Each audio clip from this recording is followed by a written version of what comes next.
President हो गए हैं, अब से डेलीगेशन लगाते हैं प्रधानमंत्री मोदी का, और यूनिटी तो है ही नहीं, क्योंकि आम आदमी पार्टी जो दिल्ली में जो खबर दी थी और दिल्ली की ही पार्टी बोलेगी, तो वो भी नहीं दिखी, और बाकी आपके अन्य डीएम के नहीं दिखे, टीवी के नहीं दिखे, आम आदमी पार्टी में नहीं थी नज़र।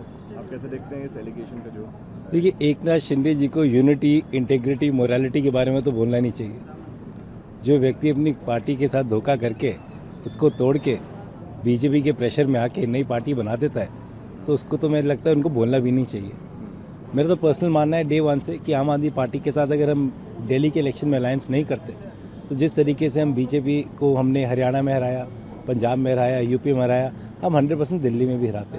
आम आदमी पार्टी का इंडिया अलायंस और अपोजिशन के साथ ना खड़ा होना, कहीं ना कहीं उन पर प्रेशर रहता है। जो एक्साइज कैंप चल रहा है, जो केसेस केजरीवाल पे चल रहे हैं, और वो उनको सूट करता है, because the moment he is happy when he is with BJP. चुनाव हमारे अगेंस्ट लड़के बीजेपी का फायदा कराना, ये आम आदमी पार्टी का पुराना ट्रेंड है। संबित पात्रा की बात कर लेते हैं। आज क्योंकि इतनी महत्वपूर्ण मीटिंग हुई, उसके बाद उन्होंने कहा कि पिछले जितनी 3 मीटिंग हुई सब स्टेडियम में हुई है, और देखा है कि अब स्टेडियम से शिफ्ट होकर एक सिंगल रूम कॉन्स्टिट्यूशन क्लब में आप लोगों की मीटिंग हो गई है। तमिलनाडु में भी आपका देखा कि आप जाके अलायंस अपना तोड़ के जा रहे हैं, बंगाल में अब आप रो रहे हैं। हिपोक्रेसी दिख रही है इंडिया अलायंस की। उन्होंने कहा है कि कोई भी पॉलिटिकल पार्टी का कोई प्रेजेंस नहीं है ग्राउंड में। देखिए, स्टेडियम से तो मुझे याद आता है वो मोदी जी का जो बड़ा बड़ा ट्रम्प के साथ अब की बार ट्रम्प सरकार, स्टेडियम में तो उन्होंने मीटिंग करी थी। और संबित पात्रा जी, भारतीय जनता पार्टी पिछले 11 सालों से जिनको चोर, जिनको बड़े बड़े डकैत, जिन्होंने देश के साथ धोखाधड़ी करी, जिन पे बड़े बड़े आरोप लगाते थे, आज स्टेडियम में, कमरों में, टीवी फ्रेम में उनके साथ दिखाई देते। पूछिए भारतीय जनता पार्टी के नेताओं से कि जिन जिन को उन्होंने कहा कि ये सब चोर हैं, भ्रष्टाचारी हैं, आज वो उनके फ्रेम में क्यों दिखाई देते हैं?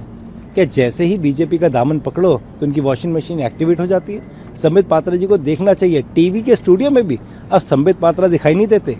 जो लोग पहले भारतीय जनता पार्टी के विपरीत में बड़ी बड़ी बातें करते थे, आज वो सारे के सारे दिखाई देते। मैं किसी एक इंडिविजुअल या 2 लोगों का नाम नहीं लेना चाहता। आज की डेट में भारतीय जनता पार्टी के सारे जो स्पोक्स पर्सन है, वो sponsored from Congress to BJP है। ये वो लोग हैं जो पहले मोदी जी को गलत कहते थे और आज उनके साथ दिखाई देते हैं। तो मुझे लगता है भारतीय जनता पार्टी की जो फ्रंट लाइन ऑफ लीडरशिप है वो खत्म हो चुकी है, हाईजैक हो चुकी है। आधे लोग वो हैं जो भ्रष्टाचारी है और बाकी लोग वो हैं जो अपॉर्चुनिस्ट है। अब तो संबित भाई खुद नहीं दिखाई देते टीवी स्टूडियो में, उनकी जगह वो लोग दिखाई देते। पहले मोदी जी के लिए अलग अलग बयान देते थे, तो उनको सोचना चाहिए इस बारे में।